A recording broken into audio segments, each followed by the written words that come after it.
সংস্কারের এক বছর পার হতে না হতেই ফের জলের তোড়ে ভাঙল বাঁকুড়া ২ নম্বর ব্লকের মানকানালির গন্ধেশ্বরী নদীর কজওয়ে।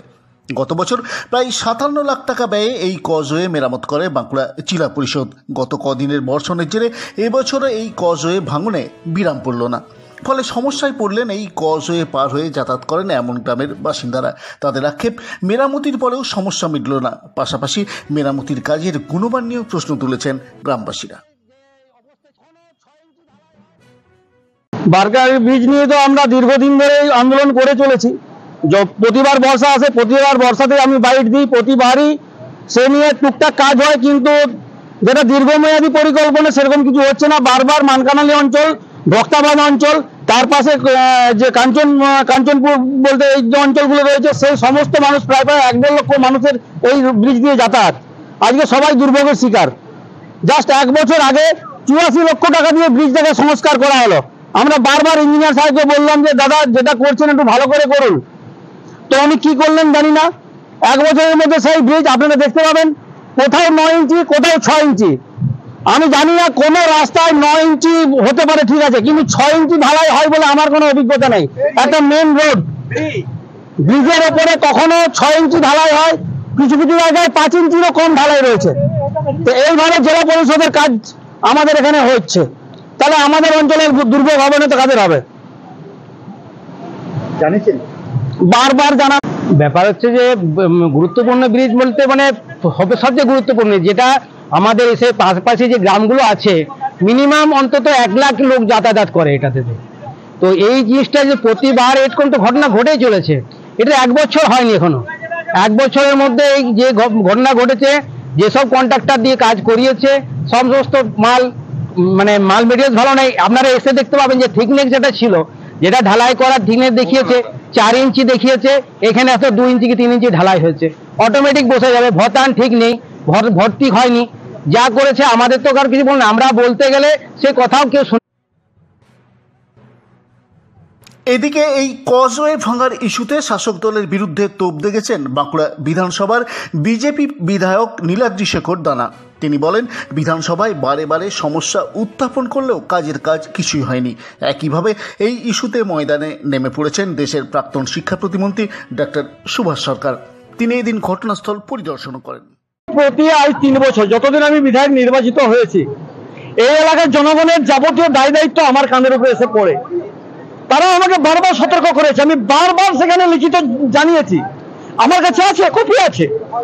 বিধানসভায় যে আমি 3 বছর জানাচ্ছি, প্রত্যেকটি কোশ্চেন ওখানে আমি প্রশ্নোত্তর পূর্বে তুলছি, তার প্রতিটি লিপি আমার কাছে আছে। আমি এই গত পরশুদিন এই মানকানালি ব্রিজ বর্ষা আসন্ন, আমার মাথায় আছে মানকানালি ব্রিজ ভেঙে যাবে। গত বছর তৈরি হয়েছে, এখানে দেখুন প্রায় কোটিখানেক টাকা খরচা করে। এই টাকা কিসের জন্য এখানে বরাদ্দ করাচ্ছে বারবার প্রতি বছর? একবার করে ভাঙছে আর লেপে দেওয়া হচ্ছে, গোবর সার দিয়ে মাটি দিয়ে লেপে দেওয়া হচ্ছে, ঢালাই দিয়েছে 5 ইঞ্চি। একটা ব্রিজ তার স্ট্রেংথ কতখানি? এত বড় খরস্রোতা নদী, গন্ধেশ্বরী নদী। আমি বারবার দৃষ্টি আকর্ষণ করেছি যে এটাকে ফ্লাইওভার বানিয়ে দেওয়া হোক। একবার খরচা করুন। এলাকার জনগণ প্রায় 50টা এই গ্রাম, প্রতিনিয়ত 50,000 লোকের মানুষের যাওয়া আসা, শহরের সাথে যোগাযোগ আজ বিচ্ছিন্ন হয়ে গেল। আমি এটা গত পরশুদিন বলেছি, আমাকে এক্সিকিউটিভ ইঞ্জিনিয়ার ফোন করেছে, আমি বিধানসভায় রয়েছি, ভাই বিকাশ আছে, আমি তাকে বললাম, এই যে আমার বন্ধু এদিকে এসো, একে আমি ফোন করে বলছি, ভাই ওখানে ইঞ্জিনিয়ার সাহেব যাবে, তুমি ওখানে গিয়ে একটু লক্ষ্য রাখো এবং পরিস্থিতি দেখাবে যে ব্রিজটা প্রয়োজন আছে কি না। আমি এখান থেকে মাননীয় পূর্ত মন্ত্রী আমাদের বিধানসভা, তাকে আমি দৃষ্টি আকর্ষণ করছি, আপনি এটা দেখুন।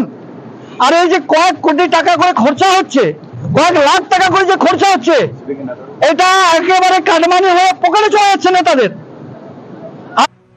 যদিও বিরোধী শিবিরের এসব অভিযোগ ভিত্তিহীন বলে উড়িয়ে দিয়েছেন বাঁকুড়া জেলা পরিষদের সভাধিপতি অনুসুয়া রায়।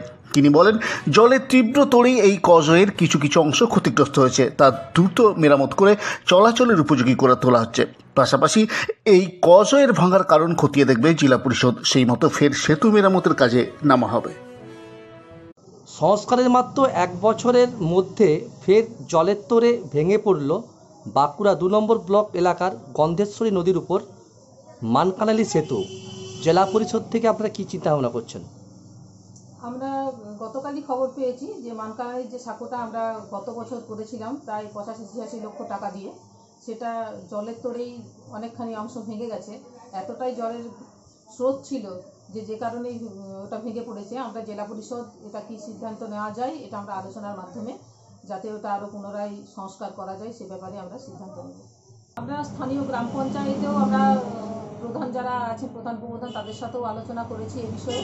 মানুষের যাতে যোগাযোগ ব্যবস্থাটা ঠিক থাকে, চলাচল যাতে মানুষ করতে পারে সেই ব্যবস্থায় আমরা সিদ্ধান্ত নিয়ে আলাপ আলোচনা করে সিদ্ধান্ত নেব। সিদ্ধান্ত নিয়ে আমরা জানাবো। প্রসঙ্গত এই মানকানালি কজওয়ে ফি বছরই একটু ভারী বৃষ্টি হলেই জলের তলায় চলে যায়। তার উপর জলের তোড়ে ভাঙনের সমস্যা তো আছেই। এই সমস্যা কাটিয়ে তুলতে জেলা পরিষদ কী ব্যবস্থা নেয় তার উপরে নির্ভর করছে এই কজওয়ের ভবিষ্যৎ। Bureau report, Bankura 24/7 মানকানালি।